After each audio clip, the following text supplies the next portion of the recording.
So mga kaskil, sa mga nagtatanong kung anong function ito, ganito lang yan.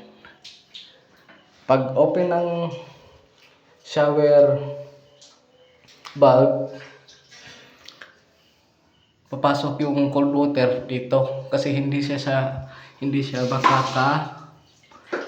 pasok dito, dito kasi yung itong swing valve one way lang. So yan, may arrow, so papunta lang doon. So ganito yung function ng kaskil. Pag open ng shower valve, papasok yung cold water dito sa inlet ng water heater. Tapos hot water papasok dito lalabas dito sa shower head. So hindi siya backflow doon kasi may pressure dito na nagsasara sa swing valve. So yan yung function niya mga kaskil.